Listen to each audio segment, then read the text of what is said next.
Chag Sameach.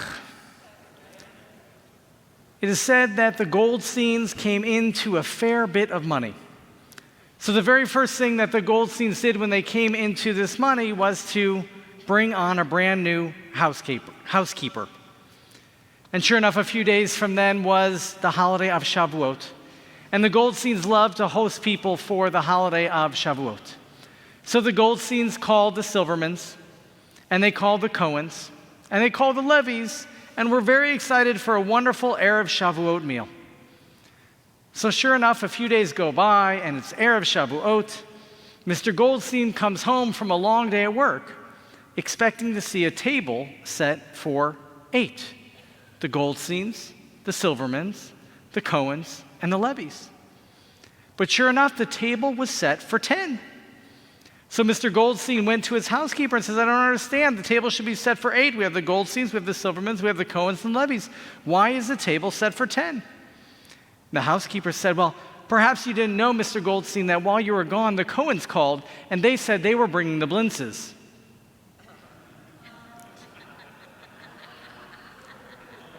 You got to cut me a little slack. There are only so many Shavuot jokes. Here we celebrate Shavuot, Zman Matan Toratenu, the season of the giving of the Torah. And as we know from our Torah reading this morning, of course, the highlight of this day is the giving of the commandments on Sinai. This is the big day. And our tradition teaches that not only does God give us the 10 commandments on this day, but the entire Torah, both written and oral, was given to Moses on Sinai on this day. And that's what we read about at the heart of our celebration of the first day of Shavuot. Tomorrow, the second day of Shavuot, that only we in the diaspora get to celebrate, we'll read from Deuteronomy. And what is Deuteronomy? Right? Deuteronomy, of course, is Moses' last 3 speeches to the Jewish people before they continue on without him.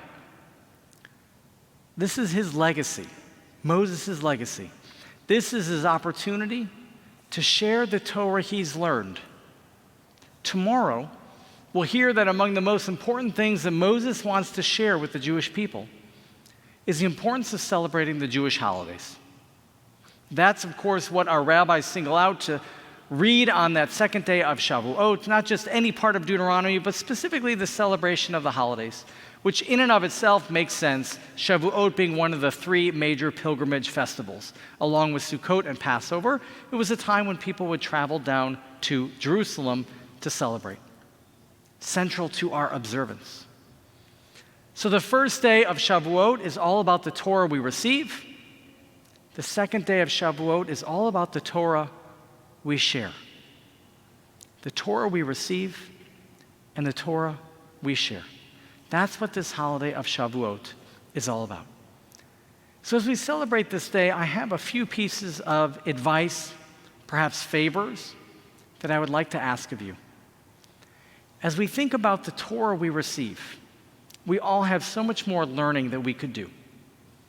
Might I challenge you, between now and Rosh Hashanah, over the next few months, in addition to all the other summer reading you're taking with you to the beach or the park or your patio, could you add some Jewish books to it? Add some Jewish books. And maybe not just more books on Israel, because I know this crowd and we're really well read on Israel, thank God. Right? And maybe not just about anti-Semitism, because I know this crowd and we're really well read on anti-Semitism, thank God, and we should be. But maybe about faith, or about spirituality, about religion, about how we can engage. What are a few more Jewish books that you can add to your library this summer so that you are continuing to receive Torah? Because as we know, this day is called Zman Matan Toratenu, the season of the giving of Torah.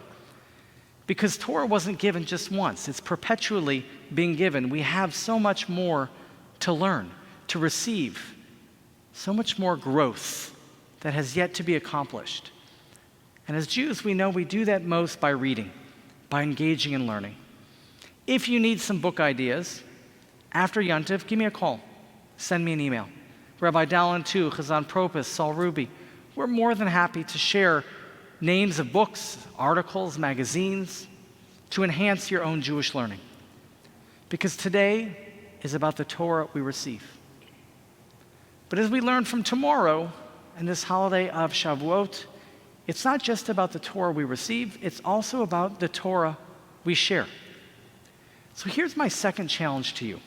As we come into these summer months of Shavuot, do some writing. Open your computer. Take out those old things called a pen and paper if you want. And do some writing. What legacy do you want to share with your children, with your grandchildren, with your great-grandchildren, with your friends, with your family? What wisdom have you acquired over the years of your life? And if you want, if it helps, we can think about it in terms of the tablets of the Torah. We know, of course, the first tablet was about the relationship between God and the individual. So as you think about the legacy you want to share, perhaps you take some time to think about, what does Judaism mean to you? And what do you want to share about your relationship with God, your relationship with the Jewish people, your faith, your observance, your practice that you want to share with loved ones? Just as tomorrow we'll read Moses reminding us, hey, don't forget to celebrate the Jewish holidays. They're really important. Maybe you want to share the same wisdom with your loved ones. And that's the first tablet, of course, how we deal with our relationship with God. The second tablet, mitzvot ben adam lechavero, the commandments from one person to another. And perhaps the second part of the legacy letter that you want to share with your loved ones is what you've learned in how to deal with people. How do you treat other people? What legacy do you want to leave behind for your kids, your grandkids, your great-grandkids, your family, your friends? What wisdom have you acquired in how to deal with other people? Maybe in business, maybe in friendship, maybe on the street, maybe how to strengthen our community. What have we learned in how we should deal with other people, and how we can lift other people, and how we can work with other people, and how we can partner with them? This is incredible wisdom of life that we've acquired over these many years, that some of you have acquired over a few more years than even I have. What can you share with your loved ones? Your relationship with God, faith, your relationship to others, and how we interact and care for and deal with others. Because Shavuot is not just about the Torah we receive, it's also about the Torah we share. And I might challenge you now, we have a few months between now and Rosh Hashanah. Can you, by Rosh Hashanah, prepare to hand your family, your friends, a letter to say, this is what I believe. This is my legacy. That's my second challenge to you today.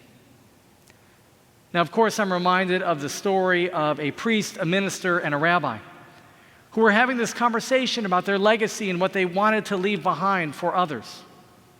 So sure enough, they're talking, and the priest says, you know, at my funeral, what I want them to say is that this man was dedicated to God, to the church, and to the holy book. And the minister says, that's beautiful, that's beautiful. At my funeral, what I want them to say about me is that he was dedicated to the poor, the suffering, the widow, the orphan. And the rabbi says, wow, that's really, really beautiful. Really beautiful. And the priest and the minister turned to the rabbi and said, no, so well, what do you want them to say at your funeral? The rabbi thought for a moment. He says, well, at my funeral, I want them to look back at the casket and say, look, he's moving. It's Shavuot. What do you want? There are only so many jokes. This is Zman Matan Toratenu. This is the season of receiving the Torah and the season of giving the Torah. Over the next few months between now and Rosh Hashanah, allow me to challenge you to increase your learning by reading, by attending adult education classes, by studying. And let me challenge you as well to think about the legacy you want to leave behind. And not just to think about it, because we're really good sometimes at thinking about it. Put it into writing. What's your story? What's your autobiography? What is the legacy of wisdom that you want to leave behind for your friends and your family? this holiday of Shavuot, may we indeed make it a Zman Matan Toratenu, a season of receiving Torah, a season of sharing Torah, a season always of the giving of Torah. Ken Yiratzon, may this be God's will, may it be our will. And let us say together, Amen, Chag Sameach.